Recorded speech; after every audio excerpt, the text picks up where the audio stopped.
The Legend of Zelda Skyward Sword. This one is a bit divisive amongst the hardcore Zelda community, but for me, I'm fond of Skyward Sword. I played this back when it first came out in 2011. Oh my god, time. You are killing me.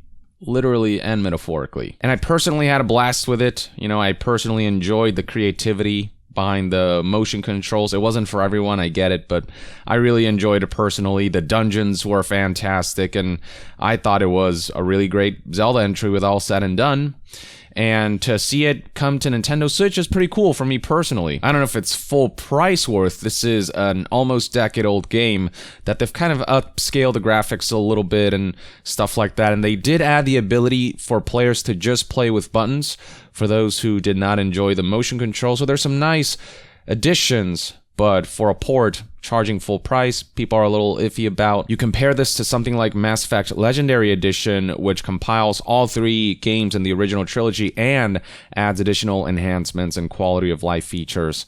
And I mean, the value difference there is vast. But still, people who never got around to playing Skyward Sword will have a chance to do so on the Switch, so at least that's worth celebrating. But what isn't is something that Nintendo is doing, where they're paywalling a new quality of life feature that they're adding that actually would make elements of the game less tedious, paywalling that behind an Amiibo. So this was information that was first relayed by Nintendo itself on May 18th, 2021 via this Amiibo video introducing the Zelda and Loftwing Amiibo. And you can already see kind of the likes and dislikes ratio that are lower than they should be for an announcement like this. So let me show you this video which details exactly what this Amiibo functionality entails. Here we go. So in Skyward Sword, for those who don't know, there are 2 areas. There is the sky, and then there's the surface world, and you get to go back and forth between them. But to go back up to the sky, or from the sky to the surface, you have to find these statues, and you can only do this from there. And it can occasionally get tedious to have to find one of these to go back up to the sky. This Amiibo functionality basically is an added layer of fast travel that gets rid of that, so you can actually use this Amiibo to go back to the sky from the surface, from anywhere, without having to find one of these statues, which is actually very nice and something that for me personally would make this game feel a bit less tedious in certain areas and in certain segments. And it isn't just from surface to sky. As you'll see later in the video, from the sky you can use this Amiibo and you get taken right to the surface from anywhere, instead of having to find one of those statues. And this would just make some of the backtracking in this game and some of the navigation a bit more convenient. Just a nice quality of life thing that would genuinely enhance, you know, my enjoyment.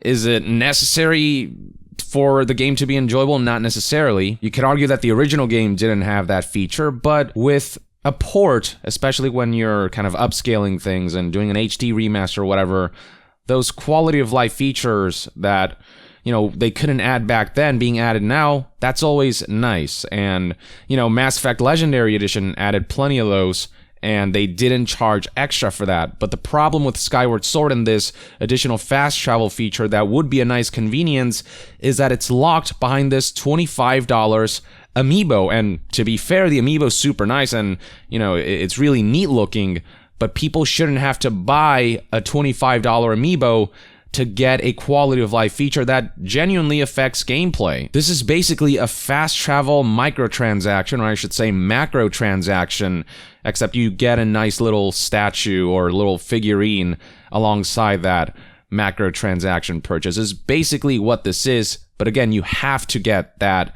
figurine to get this feature. There's no way to unlock it. There's no way to get it at a cheaper cost even.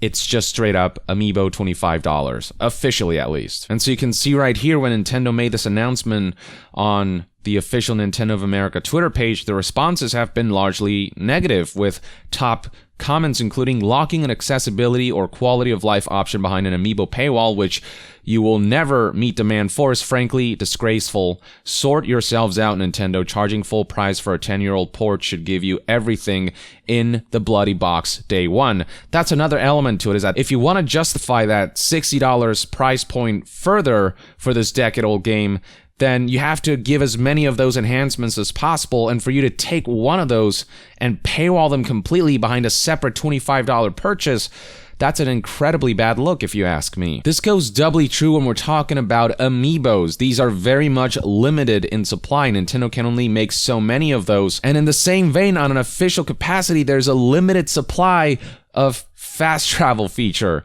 You know, these are going to get snagged up very quickly by enthusiasts of Amiibos and, of course, scalpers who are going to sell this off at even higher price points beyond the MSRP. And so people who would enjoy this fast travel feature will have to spend maybe even more if they're not able to find one of these Amiibos in their local store or before they run out of stock in online store places. And plenty more Twitter users have expressed similar sentiments, saying stuff like, why is this not just an inherent quality of life feature for your $60 port?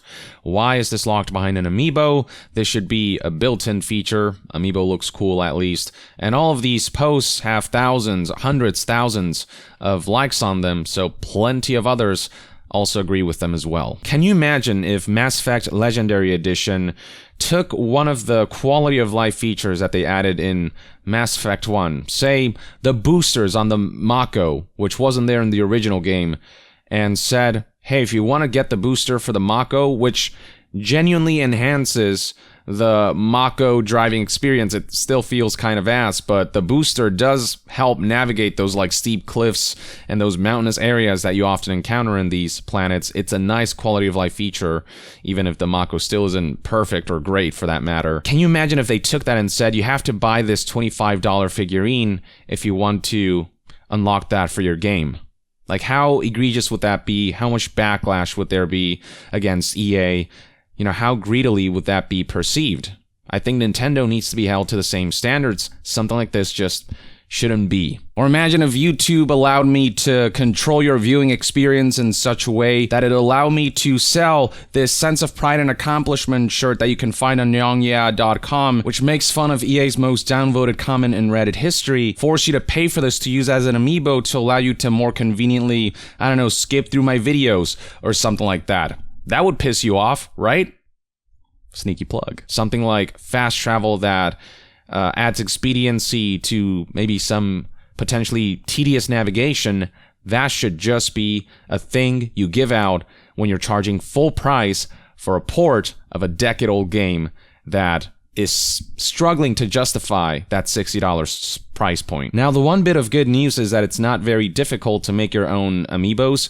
You can actually purchase, you know, NFC cards or stickers that you can then insert your own data, and it isn't super difficult to find Amiibo data out there on the internet that you can use to create your custom Amiibos without having to purchase the official one. So there are definitely unofficial workarounds for stuff like this, but still the fact remains that people shouldn't have to go through the trouble of creating their own Amiibos just to have a quality of life enhancement and feature. Make it something that you can just trigger on and off in the options and leave it at that. For my part, I feel this is unacceptable. It is very much paywalling a gameplay feature, and when microtransactions, you know, delve into locking away gameplay elements, that's where a line often is drawn.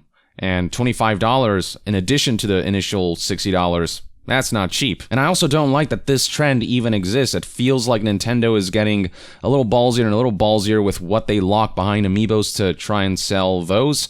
It wasn't too long ago that I remember Nintendo locked a difficulty mode for the Metroid 3DS game Metroid 2 Remake. They locked the hardest difficulty of that game behind a Metroid Amiibo, and for a lot of people, one of the enjoyments that they get out of replaying a game is trying out new difficulties and, you know, trying to beat the hardest difficulty and overcoming that. But Nintendo forced people to pay extra for that, buy this figurine for that. And now with Zelda, we're seeing a quality of life enhancement that should just be inherent to a $60 port of a decade-old game. Which is why I'm calling this out now, and hopefully there's going to be a discussion around it so that we can discourage Nintendo from going down this path. But that's just one man's take on everything. Let me know in the comments below, what do you think about Nintendo locking this new fast travel behind a $25 Amiibo? Is that something that you personally can justify to pay for, or are you in the same camp as I am where this is full on not acceptable Drop a comment below, and to be further updated on all things gaming news, reviews, and discussions, stay tuned right here on Young Yeah.